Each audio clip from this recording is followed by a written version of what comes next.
Hey guys, welcome back. Grant Cardone's mentor was convicted of fraud. And in this episode of today's Misguided Mentors, I'm going to talk about exactly what I mean by that. Welcome back, and thanks for making the time to check this out. In case you guys didn't know this, Grant Cardone is obviously a Scientologist. With that being said, the founder of Scientology himself, Ron Hubbard, was actually convicted of fraud in France in 1978, which is quite some time ago. And I think it's important for people to, one, know that, and two, question Grant Cardone's ethics, question what he does in his own organization, because if his own mentor, which, obviously, I think it's safe for me to say that Ron Hubbard is Grant Cardone's mentor, because not only is he a Scientologist, but he literally models and mimics the 10X organization directly like Scientology.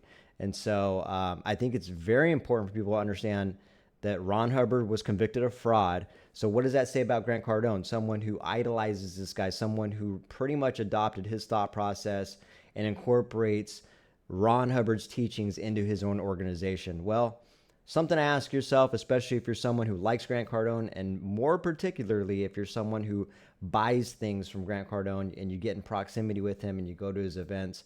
You got to pay attention to that. It's something to pay attention to is what I'm saying. So I'm going to get into this. I haven't actually dove into the facts or articles or anything related to Ron Hubbard's conviction of fraud back in 1978 when, there's a lot of stuff that was said. And so I just thought I'd share my screen as I do. And we'll look at it together. We'll take that journey together. And it's something to definitely pay attention to. I find it quite fascinating that someone like Grant Cardone, who's highly inspirational, obviously he's got a huge presence. I find it quite fascinating that nobody's brought this up yet. No one's brought up the fact that his mentor is convicted of fraud. The guy who he looks up to, the teachings that he looks up to, the teachings that he's adopted, that was all created from someone who was convicted of fraud. Not someone who was alleged of committing fraud, convicted of fraud, okay? Meaning it was a fact. It was found in the court of law. I know a lot of people like to get some proof, and what proof is there? What do you have? Where's the basis for these claims at? Well, the basis for the claims of Ron Hubbard being a fraud are there, and so we'll talk about that. We know that for a fact. The other fact is Grant Cardone actually looks up to Scientology because he is a Scientologist, so we know that fact as well. So something to pay attention to. We're going to start taking a deeper dive. What's up, guys? What's up, Brandon Bowski? Good to see you, brother.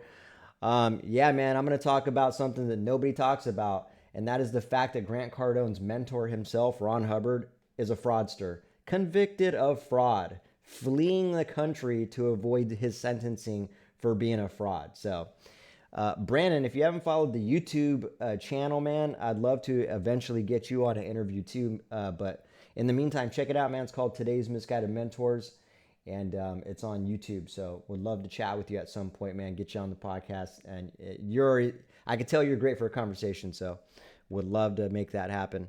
All right, let's jump into this, guys. And by the way, anybody else, if you have not yet subscribed to Today's Misguided Mentors, please be sure to do that because eventually I'm going to put all of my energy into Today's Misguided Mentors on YouTube, and I'm going to start converting the platform into just doing interviews like a podcast should be, in my opinion. So at least the most entertaining podcasts that I listen to and enjoy are the ones where there's just a good conversation going on between a couple of individuals. So that's where the podcast is headed.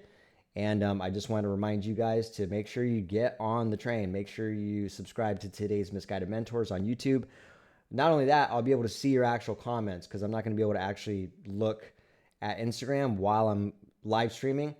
And so eventually I'll only be able to put my focus on YouTube. So I'm just kind of doing this just to kind of get people to jump over to YouTube and get the focus in the area that I want to spend the most time on. So let's jump right into this.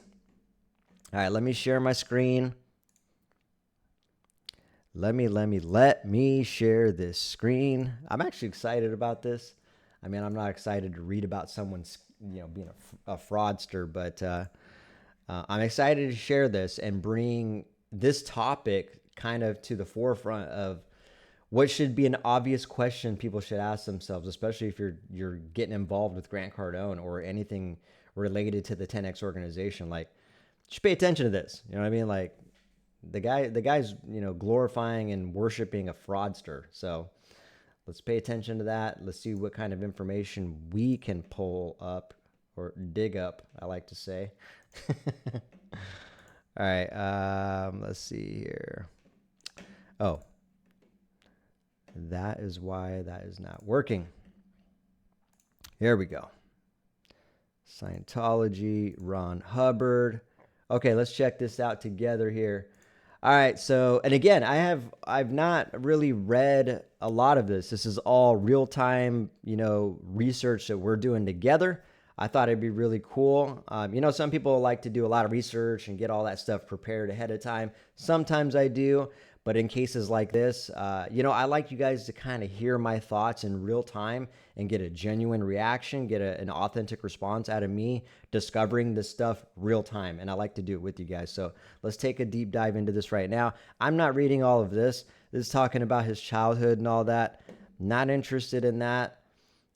What I am interested in is when it gets down to the founding of Scientology. So in 1953, the first churches of Scientology were founded by Hubbard.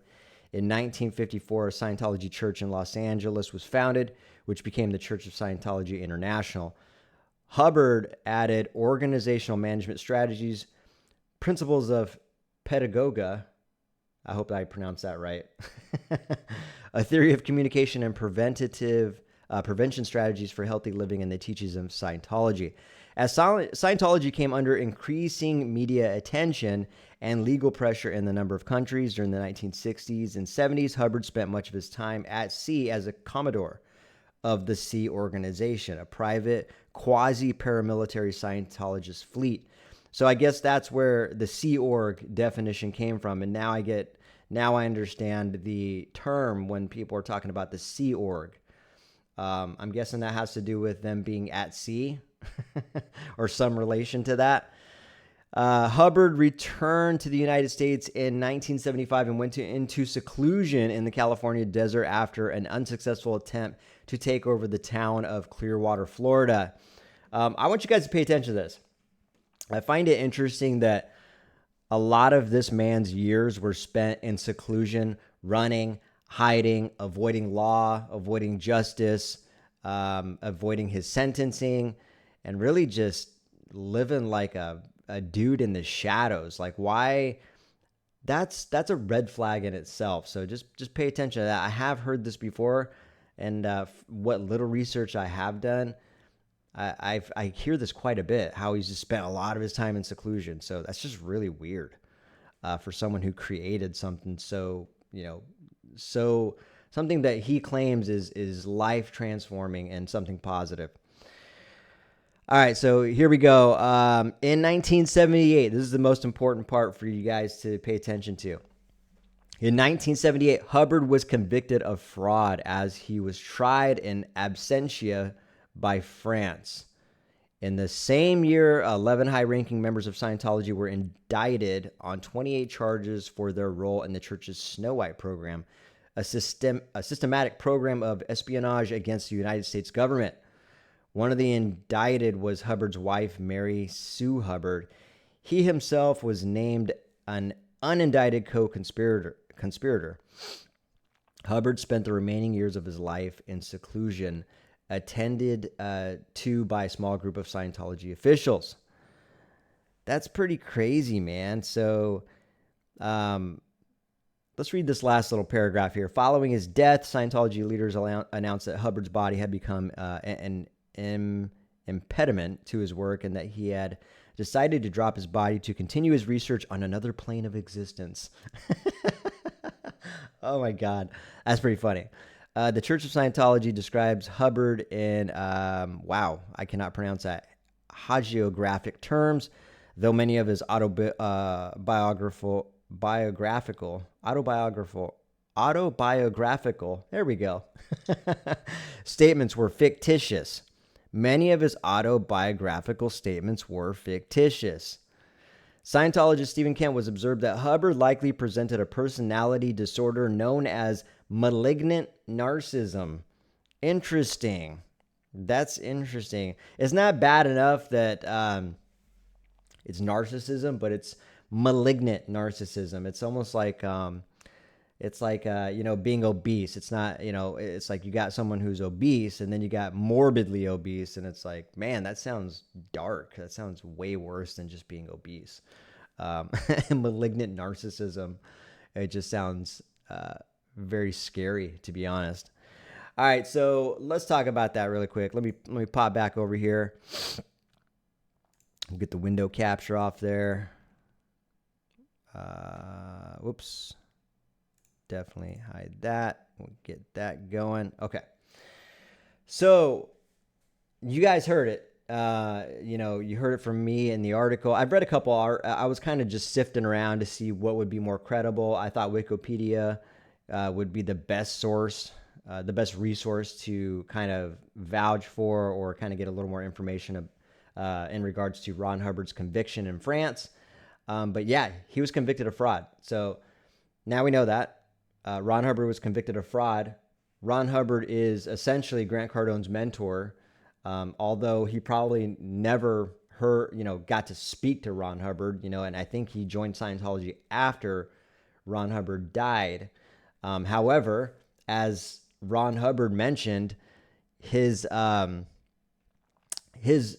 presence continues on another plane of existence. So he continues to impact people. And so it's important to note that he lives on. And it's actually very apparent that that's true, actually, with guys like David Maskovich and everybody else who's running the organization without him being alive. I don't know how this man was able to convince people of a science fiction story and making them really believe. You know what I think? Now that I think about this is why I like doing these live streams, because all these thoughts come to me in real time. I think the fact that he likes to prey on people's spirituality, the need for answers, the need for guidance, through this unknowing that some people experience, that's what he preys on. And so I think that is where Scientology is most successful, is they're able to actually provide hope and, a glimmer of hope and what you're meant to do, what you're supposed to do. The only problem with that is, I talked about this on the last podcast, I'm all about spirituality. I'm all about energy. And I talked about this the other day, intuition and your conscience to do what's right. However, Scientology is taking that good and using it for evil. And they're taking that hope and using it for their agenda, which is to make money, to control people's mind. It's not just about the money. Like, if it was just about the money, that'd be easy for people to, have a bad experience and move on. And then everybody talks about it. They get a bad review and so on and so forth. But unfortunately, it goes deeper than that. And they're very good at applying NLP tactics to get people brainwashed in perpetuity. Therefore, not only are they getting people's money when they're brainwashed, they're getting people to recruit for them, promote for them, speak highly of Scientology. So there's a lot that they gain from actually manipulating somebody and brainwashing them to believe that Scientology is positive and is changing lives and the solution for some of these questions that a lot of us have, and when in regards to spirituality and things like that. Because when I originally started reading about what is Scientology, when the description of it is really cool, and it's like, oh, that's actually really fascinating. But then you take a deeper dive and you start hearing about the vulnerability tactics and the deception and the manipulation and the pressure, all the stuff that I broke down on the last podcast. It's like, okay, I can see how they took something that was supposed to be great and positive, and they put an evil spin on it, and it's designed to serve their agenda. But regardless of that, I want people to understand, if you are a, whatever, fanatic of Grant Cardone, you love 10X, all that stuff. You're out here, oh, 10X, 10X this, 10X that, love Grant Cardone. The guy is learning from a fraudster. The guy is learning from someone who's convicted of fraud, okay? Something to note, something to pay attention to. You know, I wonder what Grant Cardone would say to that. You know, obviously, now that I put this podcast out, someone else might talk about this as well, or this might end up coming to his attention at some point. I do know, as much as Grant Cardone and the organization acts like, you know, oh, haters are going to hate, we don't pay attention to them, get yourself some more haters. They actually know who I am. And I've gotten some validation from a lot of 10X, former 10X business associates, that they've been pressured by them to not associate with me, which is very, very weird. And then when I started learning more about Scientology, it was clear to me that, like, oh, they've pretty much labeled me a suppressive person, as they call it.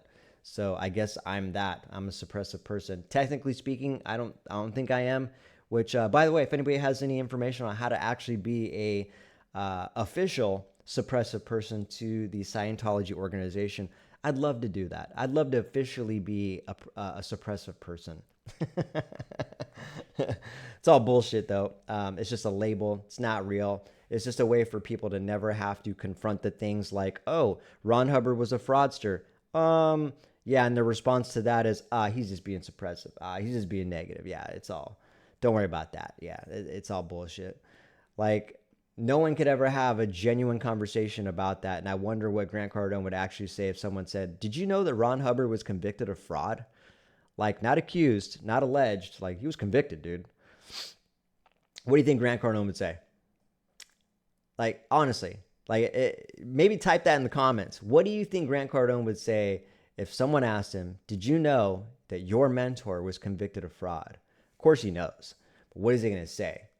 He's going to deflect it. Grant Cardone is the master at deflection. That guy he's mastered the art of never having to have a conversation about things that he's uncomfortable with. Matter of fact, if you watch some interviews with him, when someone brings up Scientology or starts talking about Xenu, or something like that, or starts talking about Ron Hubbard being a fraudster, he'll probably start scratching his neck and start, fidgeting himself like he always does when he gets nervous. There's all these body signals and mannerisms that he does that clearly indicate to me, like, this man is uncomfortable talking about this right now, and is very nervous and doesn't want to talk about this. But yeah, I'd like to know in the comments, when you guys get a chance, what do you think Grant Cardone would say if I was to ask him, hey, Grant, I don't know if you know this, but did you know Ron Hubbard was convicted of fraud?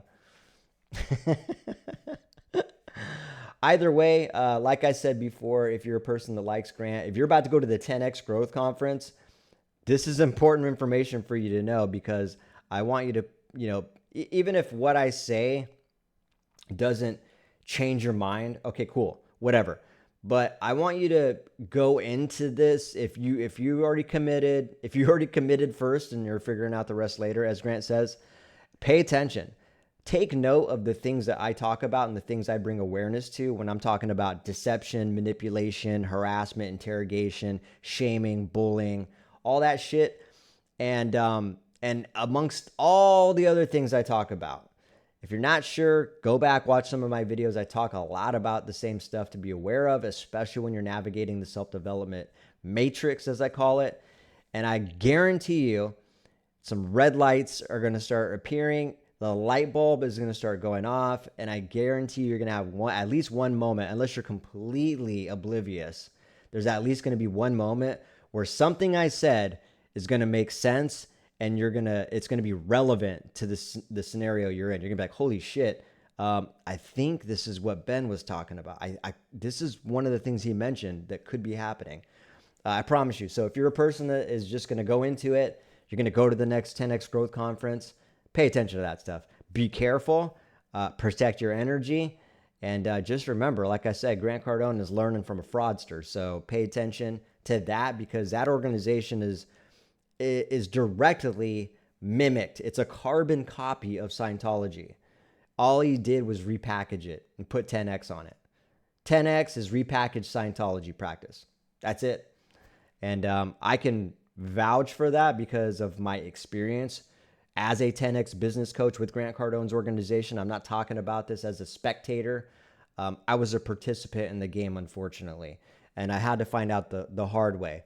And I didn't know what Scientology was until I left. But now that I'm getting educated, I'm wide awake on that, and I'm starting to see some things that people are not.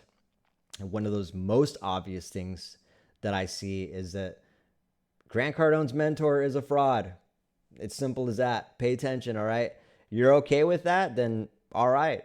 Like, what if I told you, whoever, name whoever you like. Let's say you like Tony Robbins. Let's say you like Joel Osteen. Is that his name? Let's say you like, Andy Elliott, Wes Watson, John Maxwell, some of these people who seemingly have a good heart. Let's say TD Jakes. What if I told you that, and we found out that these people, whoever they were looking up to, whoever was their mentor, was convicted of fraud? Shouldn't that raise some eyebrows? It better. If not, then you can continue to navigate this world oblivious and turn a blind eye to those things, because if you're not going to pay attention to stuff like that, you're not going to be willing to pay attention to anything else. And I wish you the best. I pray for you, but I would highly suggest that you wake up and have an open mind. I'm not saying you're not awake. I'm just saying I'm trying to encourage people, like, pay attention, like hard attention. Wake up and pay close attention. All right. And when we're talking about paying attention, you should pay very close attention. So if you're a person that watches this and you are going to the 10X Growth Conference, and now you heard me say that Ron Hubbard, Grant Cardone's mentor, was a fraud, pay close attention to that organization. I promise you're going to see some stuff that just feels weird. If it feels weird, don't ignore it. If it feels good, then lean into it. But I'm telling you, if it feels bad, do not ignore it, because you're going to be doing your intuition and your spiritual, yourself injustice. So that was the main thing I wanted to say. Hey guys, if you're on Instagram, be sure to jump over to the YouTube channel, Today's Misguided Mentors. Would love to get everybody converted over there so that, I'm going to put all my attention into YouTube eventually. And I'm going to stop the live streaming on Instagram. And I'm going to be converting the podcast into doing interviews pretty soon. So very excited about that. Very excited to bring some really cool individuals to the stage and have great conversations, and bring awareness to today's misguided mentors, and also give some good pointers and guidance to people on how to navigate the self-development space, the self-help gurus and all that stuff. So appreciate you guys' support. So what's up, Lizette? You were saying a big wake-up call is John Maxwell also doubting Bob Proctor, who I followed for years. Did you say doubting? Yeah. So, I can't speak on people I haven't really done research on. Bob Proctor seems like, I don't know how he runs his organization. I know that the few clips and speeches that I've seen of Bob Proctor is like, it sounds like he's on point with a lot of the stuff he's talking about. It sounds like he speaks the truth. The only thing I don't know about him is that, does his actions align with what he encourages and promotes? You know what I mean? Because a lot of these people talk really well. A lot of these people talk about stuff that's positive. A lot of these people talk about stuff that is very uplifting. But it's the actions that come with that, the way they run their organization, the way they sell things, what they sell. All that stuff really determines what type of person they really are, what they're really after, what their agenda is, if they're self-serving, all that stuff. And so I can't really speak on Bob Proctor. I just know that he does use a lot of positive influence. He speaks a lot of truth when it comes to, he talks about things I talk about. And so I hope that he's not the type of individual to do high pressure sales and all that stuff like that, and have people seek him for advice, him for guidance and stuff like that. Because I can tell you right now, if I start digging into somebody and I start getting some testimonies and reviews on people's experience about some of these guys like John Maxwell and Bob Proctor, I'm going to find out really quick if these people are misguided mentors or if they actually care about people. I feel like I can read between the lines.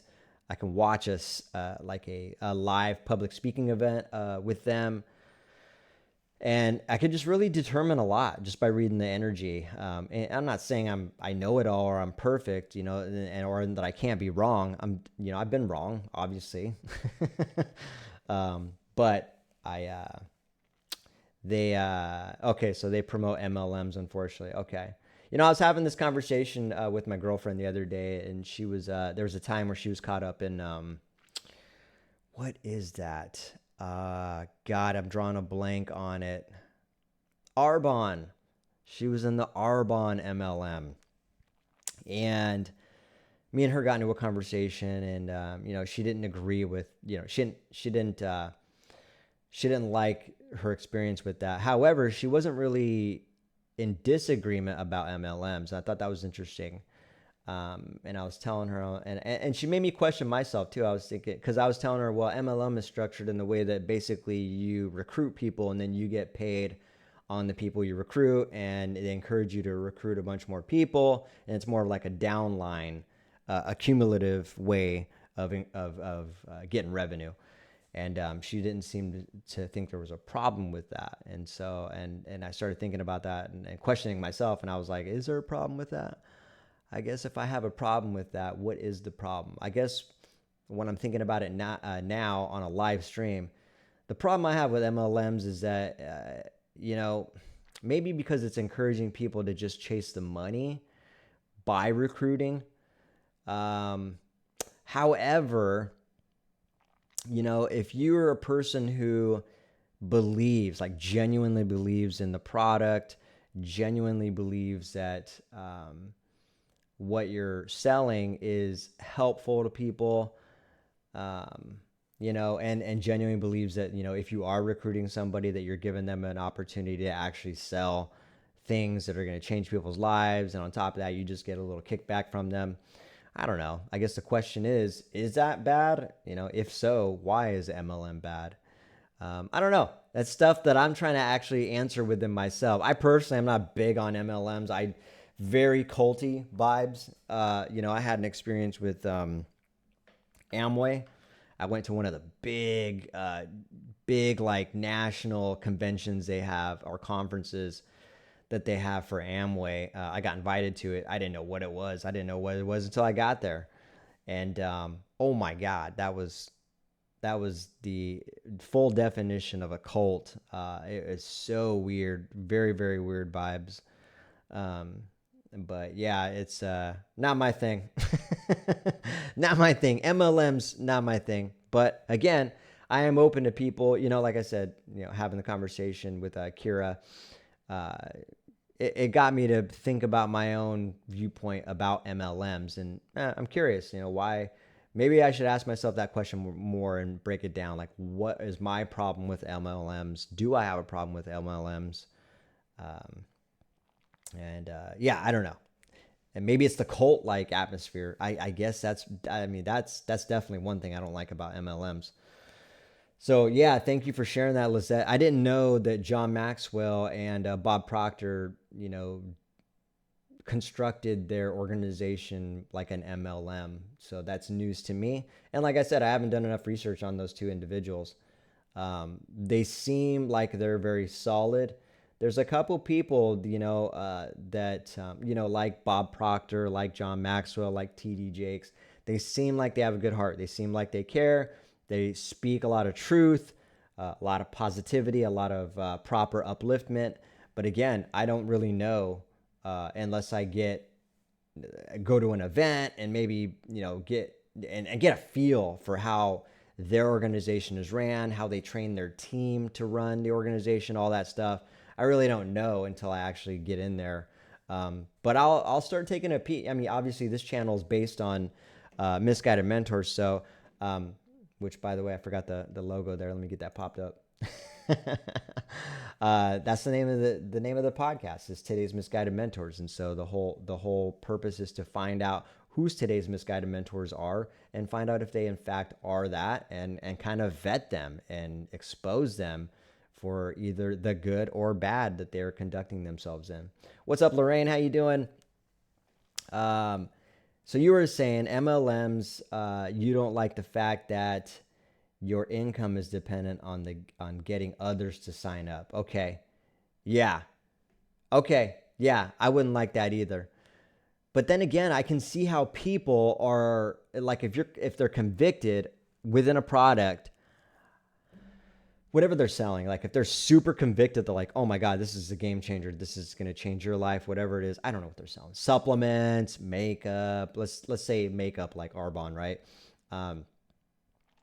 If they're selling that and they're convinced, super convinced and passionate about it, does that make it okay to try to get, does that make it okay? Ethical is the better question. Is it ethical? Because you might not like it. I might not like that. I particularly don't like that as well. But is it ethical is the question I'm trying to figure out within myself. Is getting money through recruiting people on something that is actually helpful in your opinion, truly, without, lying to yourself, is that ethical? That's the question I think I'm trying to decide within myself. So yeah, and then you were also saying there goes the hard sell. If only the product spoke for itself. Yeah, exactly. If again, if the hard sell I'm not down with. Trying to convince somebody of anything, whether it's in sales, trying to, I don't know, even if it's like trying to ask somebody out on a date. I just feel like trying to convince somebody is a very, very low level of energy to operate within. Maybe you guys can give me your opinion on that, but convincing somebody is just a terrible mental space to be in my opinion. And if we're talking about trying to get somebody to buy something from you by convincing them, oh man, it just feels weird. It just feels really weird. I've been making sales lately. I got hooked up with a partnership in an organization where I'm actually a host for a podcast. And, we sell services on the back end of it too, where we truly help companies. We help companies actually, we build out their own podcast for them, and we brand it for them, and we turn them into the host and all that. They don't have to do anything except show up and talk. A lot of people love that, and we also do TV commercials and other marketing solutions and video content related stuff. But, that is something I don't have to sell or push. Like it's such a good energy to be able to just be like, hey, we offer this this service, this product. We do this, we do this, we do this, and a lot of people have been loving it. Does this sound like something you'd be interested in? And then they show their interest or they don't. If they don't, I simply say, okay, well, if your marketing budget, a lot of times people say they don't have the budget for it. And, usually when they say that, there is no pressure from me. I literally just tell them, perfect. Well, that's okay. If you guys see that your marketing budget opens up in the future, reach back out to us, and I'd love to get you on a call and show you what we got, what we can do, see if we can help you, see if it aligns. If so, we'll get you hooked up on it and see how we can help you. If not, that's okay too. There's not it's such a good feeling. That's the way sales should be, in my opinion.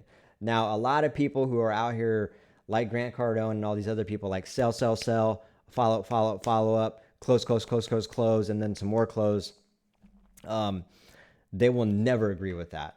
Their whole approach is convincing and trying to convince, trying to do the dog and pony show, their whole thing is trying to convince the sales rep that these people you're selling to need help thinking. They need your help to make a decision. And, that's kind of true, but I can elaborate on that a lot more detailed and help that make more sense, because I can see how that's been being twisted up. let me get caught up here. But Lorraine, you were saying it's the tactics to get people to sign up that is unethical. Usually the upline thing is complicated, and the person at the top of the pyramid is the winner, not you. Yeah, okay, that sounds unethical. You were also saying that, or Lisette, you were saying that Lorraine, you were on Amway. I'm thinking you're trying to say Amway, and that is exactly what it is. Yeah, and I, like I said, I went to an Amway convention. That was super culty, very culty, and I can see how they're all about the upline and the whole pyramid scheme structure. And then Lorraine, you were saying you were actually involved in some MLM products, and most of the people that signed up with you ended up leaving too at some point. Okay, yeah. So yeah, it definitely, again, the unethical part is the tactics. 100%, I agree with that. The whole convincing, the pressure, you know, if so, maybe I'll ask you guys this.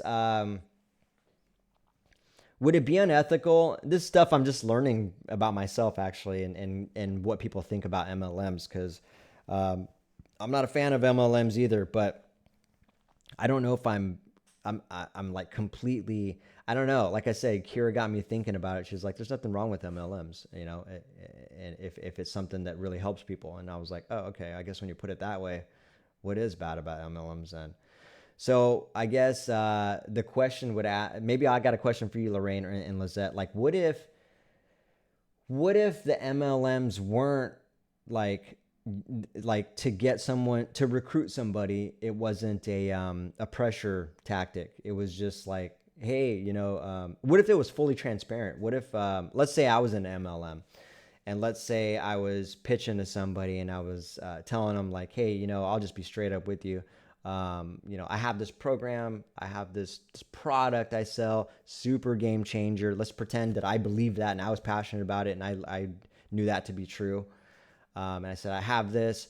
I would love to get you involved. I'll be straight up with you though. Like, I get paid by the people that I get involved with this. And so I do have incentive to do that. No pressure though. If you want to get involved, that'd be great. If not, that's okay too. Would it be unethical if MLMs were operated like that? Again, that is the question. Because if I was ever to get involved with the MLM, that's probably how I would approach it. And then if they started trying to preach to me that I should pressure them and all that stuff, I'd be like, I'm not down with that. I'm out of here.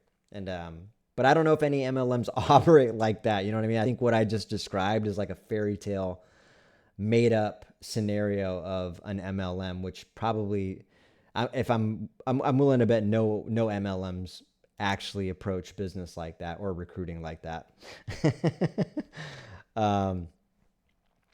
So yeah, Lorraine, you're saying your parents were actually involved in Amway and they made very little for a lot of work. I knew some people that were in Amway too. Back in the day when I was such a young kid, my brother-in-law's parents, they had everything in the house was Amway. They literally were buying all the products, and so it seemed kind of wrong because it was almost like they were supporting their own business by buying from themselves, And then Lorraine, you were saying you're making you thinking about Amway back in the 80s, so your parents were in a cult and did not know it, you either. And the fact that the business model is an MLM, you would question it, like, why? Yeah, that's a good question. If it's structured like an MLM, why? That's a good question. Why is it structured like an ML? Why is it like a pyramid? Why is it in a way that the more people a person recruits, the more money they get? That's a good question. I guess generally speaking, when I think about that, it almost feels like it's just about the money and it's just about the numbers rather than it is helping people. Because if you structure it like that, hey, I'm all about goals, I'm all about hitting achievements and stuff like that. But I think in that regard, it does start to turn into more of a money motivator instead of actually helping people. So I can see where you're coming from when you say that. And then Lizette, you were saying it's definitely a cult, very narcissistic, very narcissist. If you don't do as they said, it's all your fault. Yeah, that I'm not down with that. That's a cult, 100%. That's Scientology stuff right there, and a lot of cults do that as well. It's funny how relevant self-development organizations, like whatever team, sales teams, whether you're, working for Grant, Tony Robbins, whatever, Wes Watson, Scientology, all that stuff. There's a lot of victim shaming is what's going on, is what we call it. And I've noticed that quite a bit. And if you haven't heard the whole story about me talking about how my former 10X colleague was telling me about how she heard she heard Elena Cardone basically tell a woman in a room full of like a couple hundred people that it was her fault she got raped. That's pretty wild. That's how far the victim shaming goes, and that's pretty sick. That's pretty sick, actually. If I was in that room, I would have said something, particularly because that happened to my sister, and she's passed away now, and she had a hard life, and that was one of the reasons that contributed to that, was because she had a hard time getting over that experience, and I don't take that conversation lightly. So when I heard that, I was like, that's terrible to victim shame someone on something traumatic like that. But yeah, that's what it is too. Even on a lighter note, it's always about like for instance, if I bought a $40,000 program, which I did, from Grant Cardone or Brandon Dawson or someone in the 10X, and then I tell them, yeah, that didn't work, dude. Like, that was a bunch of bullshit. It was a waste of time. I'm already doing that stuff. A way of them making it my fault is they would say, hey, you just didn't apply yourself. The stuff is there. Everything you need is right there. Like, the answers are all there. We pretty much gave you the playbook, the whole how-to. And if it didn't work, it's because you didn't actually apply it. And that goes back to that whole, it's your fault. It's such a way to deflect accountability. I absolutely hate that. And that is pretty much a cult tactic, to sit there and tell somebody it's their fault. It didn't work out because they didn't apply themselves. They didn't do that. You notice most times when people start saying that, whether it's an organization or an actual coach or a mentor themselves, you'll find that they never hold themselves accountable for a lot of things. And it's just a way to deflect. It's just a way to never have to step up, which is also ironic because the same people preach a lot of accountability, yet they never hold themselves accountable. Instead, they like to blame it on you, and they like to say, yeah, you didn't hold yourself accountable. We gave you everything you needed. It was all there. You just didn't use it.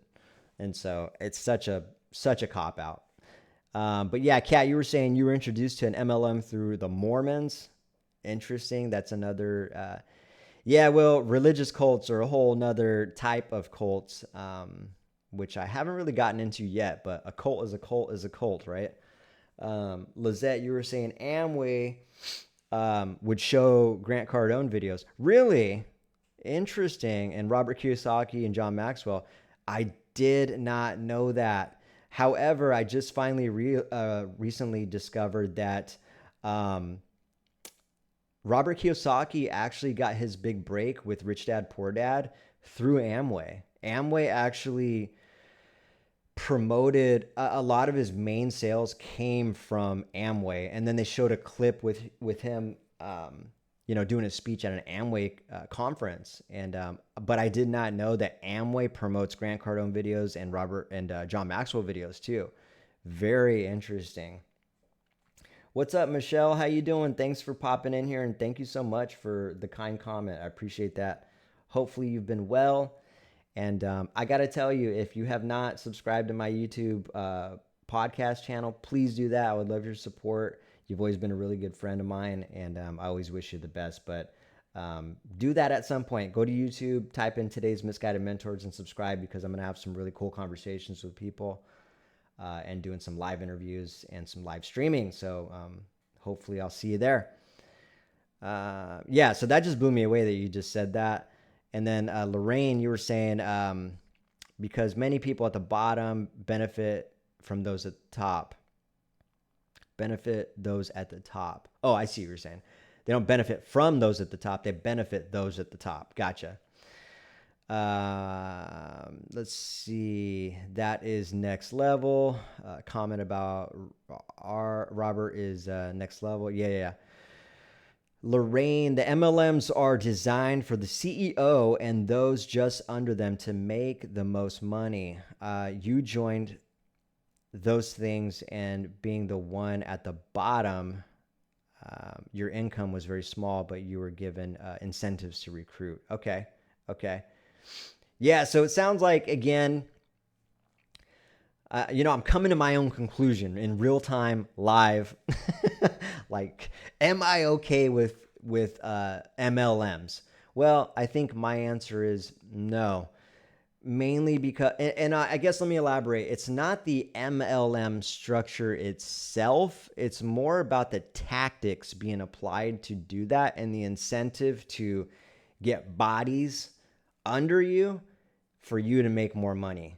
That specifically I'm not okay with. And that specifically feels off to me and feels very, I don't know. It's just not, it doesn't sound like it's structured in a way to actually help people or care for people in the right ways. And so I guess the answer is no, I'm not cool with MLMs. But I'm interested, I'm open to hearing others' opinion about MLMs, and I'm not like, hard set in my ways. If there's something else, I don't know, because for a second there I was thinking I couldn't really understand why I didn't really like MLMs, and so I had to sit here and talk it out with you guys, try to figure out the nuts and bolts of MLMs, what it is, how they operate, and ask myself, am I okay with that or am I not? And I guess the short answer is nah, I'm not okay with MLMs. And then, so yeah, Lorraine, you were saying without the MLM model, there would be no tactics. So it really is the model, in your opinion. Okay, good point.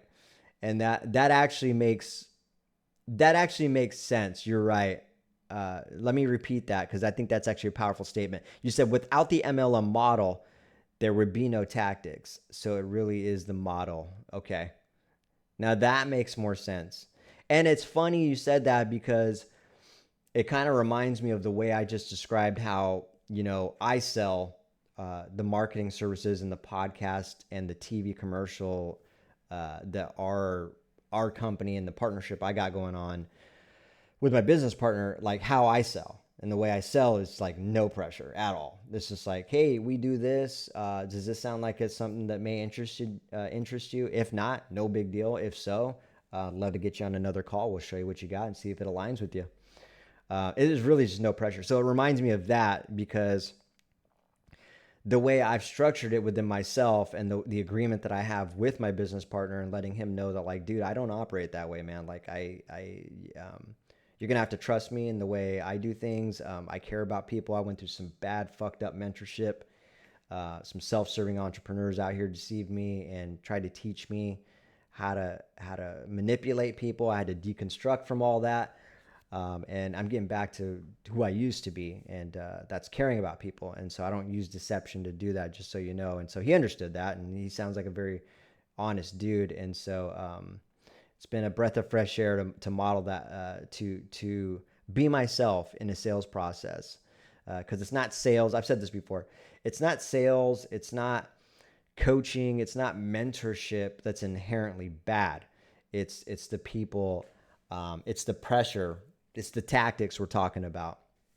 And so if it requires tactics to convince and deceive somebody into doing something, that's where it gets really unethical, and the morals are being played with. So yeah, I had another thought and I completely lost it now. It was super important, but anyways, I appreciate you, Lorraine and Lisette and Kat. You guys are, you help me realize, my own conviction in things, and help me open my thoughts to this particular topic when we're talking about MLMs. But yeah. The way you sell is very different to most. Did you arrive at that due to your own experience? So that's a good question. Yes, part of the contribution. So I actually was that way already. When I started my construction company for the first couple years, I didn't do that. There was no pressure involved. I only started applying pressure tactics because I learned it. I learned it from guys like Dan Locke. Oh God, what is that guy? Orrin Claff. Dan Pena, Grant Cardone. There's certain individuals that I started learning that from. That was not in my character to treat people that way. And so I went from that looking for more opportunities to grow the company. And in doing that, I saw outside myself, and that's where I messed up. I didn't tap into my own intuition. I didn't rely on my spirituality. I didn't rely on, I didn't believe in God at that time, ironically. And so there was a lot of things that played into that. However, like I said, before I started receiving the bad mentorship from people, I cared about people. So I had that going on, and I knew what felt right and I knew what felt wrong. I just unfortunately took the temptations, like a lot of these young entrepreneurs out here, the money, the ego, the self-pride, the status, all that stuff was attracting to me. And then I would see people like Grant Cardone out here on the internet on some ads, being all flashy, and it was attractive to me. And so I took the bait, took the temptation, ended up getting more deceived. And the more temptation I took, the more blinded I got. And not only was I blinded to deception, but I was blinded to myself. I was blinded to my own conscience to do what is right, if that makes sense. And so I got away from that. And then after I had my awakening, I decided to leave Grant Cardone's organization, and I got back to who I was.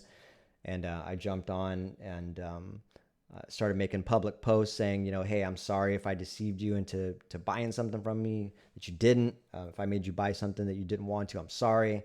And reach out to me for a refund, because I'm giving out thousands of dollars away in refunds right now. And so I 180'd, and I made it a point to let people know that. And I tried to let people know I was holding myself accountable, and pretty much had to rebrand and restructure and start from scratch, or not even start from scratch, go back to who I was, even stronger though. And so to answer your question, Lorraine, that's the experience made my positive and ethical and moral part of me, and those characteristics about myself, it accentuated those, and it got me back to that even more powerful in a good way.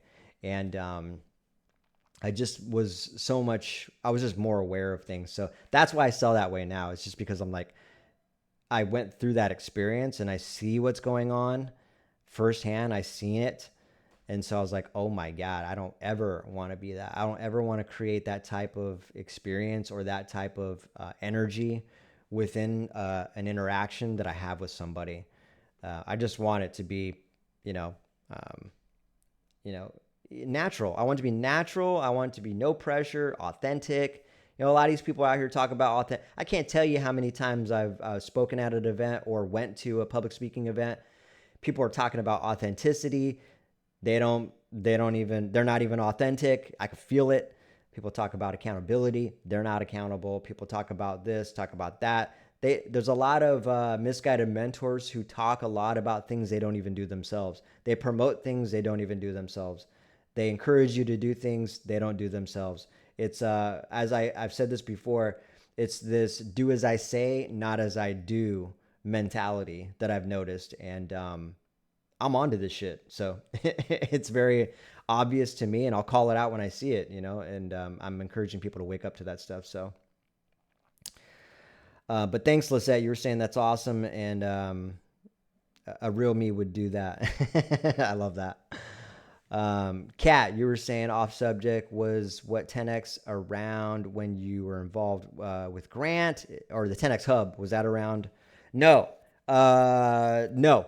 10X Hub was something that came later on down the road. I started hearing about it, but it wasn't actually officially launched when I was with the organization. And absolutely, Lorraine, I'm happy to explain my metamorphosis. I love that you called it that, by the way, and being the seller that I am today. And yeah, it's important for me to talk about that journey, because there was, how do I put this? I couldn't really see the light for what it was without going through that darkness. That's the best way I can explain it. Does that mean that everybody has to go through the darkness to see the light? Not necessarily, but the better way for me to explain it is that I couldn't see that light for what it was. Maybe I seen it before, but I just couldn't see it. You know what I mean? I didn't understand it. I could not embody it without being put through the darkness and going through that terrible experience. And so I'm actually grateful for that. And I'm grateful to be able to turn that into something. More specifically, I'm grateful for that. I'm grateful to be able to turn something that it would be a terrible experience for most people, which is, and utilize that to uplift people in the right way, utilize that to encourage people to pay attention, utilize people to operate their lives that way and their businesses that way. Instead of doing what a lot of people do. And I'm not shaming anybody, but usually what happens is someone is scared to talk about it, or they're ashamed, embarrassed, or they just want to forget. It's just a bad experience. They don't want to keep reliving it. So like, you know what, I'm just going to brush this under the rug. It was lesson learned. I didn't want to be that. I didn't want to do that. I just seen an opportunity to talk. I seen an opportunity to help. And that's why I really, really grasped, like the direction I wanted to go and what I consider to be a David versus Goliath, person in the self-development space. And I've had some crazy visions too. Again, there's a time where I'm going to have a spirituality podcast where I'll just talk more about spirituality, and I'll talk about my own, as you put it, metamorphosis. Because it truly is a fascinating story, and I like talking about that. And so I want to encourage other people to operate within that as well. Lisette, you were saying a real person mentor would do that. We parents are mentors to our children, and it's important to be authentic. 100%, absolutely. Being authentic is a superpower, and it's so easy, to be authentic. Especially if you don't care what people think about you. I always have this saying now. It's I don't care what you think about me, but I care about people. And I say that last part because sometimes me saying I don't care what you think about me can sound aggressive and come off-putting to somebody. But I care about people, but that doesn't mean I have to care what you think about me. Like I show up the best person I can be, and I always try to be a better person. And so I'm not here to try to, like, again, it's that whole convincing energy. If I care about what a person thinks about me, here I go operating within that low level of convincing somebody. And I just don't do that. I'm open to being better. I'm open to learning about things that I can do better. I'm open to learning about my faults, things that, I'm not happy about myself. But that doesn't mean I have to pander to people or do things in order to be liked.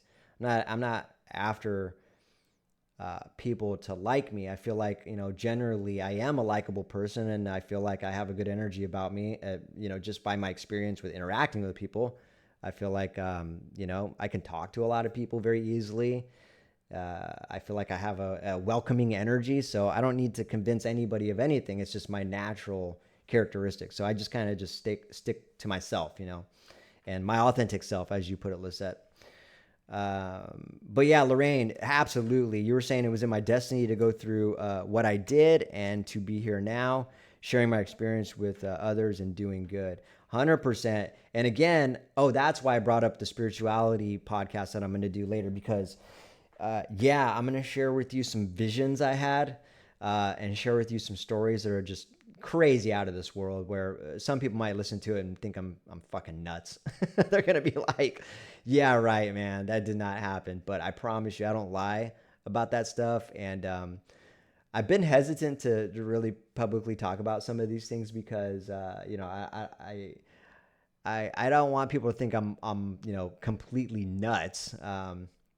But I am confident about sharing these things, and you guys can decide for yourself. You know what I mean? Like, I'm not here to, again, I'm not here to convince you that it happened or it didn't happen. I'm just sharing with you my experience. But yeah, I can't wait to talk about that a little bit because the whole David and Goliath reference I made was actually one of my visions. So very cool.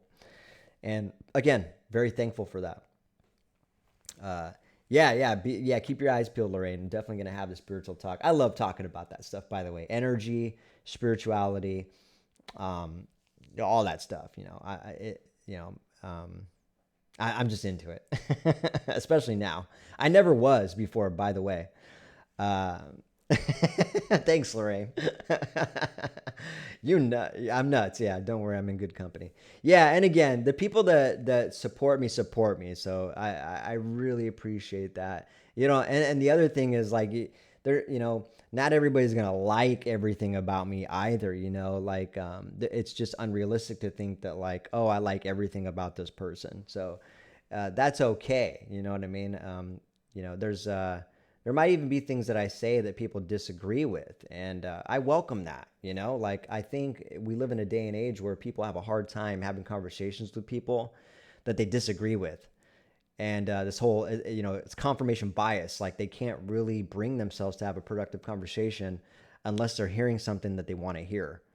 And that's very immature. It's a very, very immature way of living life. And it really upsets me to see that. But going back to, I love how this stream started out as me talking about how Grant Cardone's mentor is a convicted fraud to now talking about this.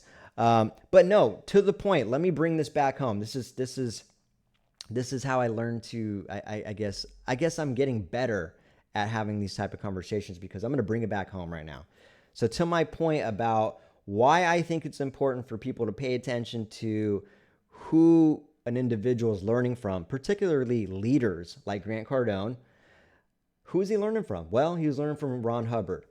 Grant Cardone was my mentor for several years. So I was learning from someone who learned from someone who was a convicted fraud. You see what I'm saying here? It's all a cycle. So the reason Grant Cardone was teaching me how to deceive, how to manipulate, how to shame, how to interrogate, how to harass people into doing business was because he learned those practices from Ron Hubbard's teachings. Ron Hubbard's teachings is a result of, the same teachings that he used in the case that he was convicted of fraud in. Matter of fact, I don't think I even read that. God, how did I? Okay, I didn't read this part. Let me bring this back. In 1978, Ron Hubbard was convicted by the French court for obtaining money under false pretenses. He was fined and sentenced to 4 years in prison on August 18th, 1978.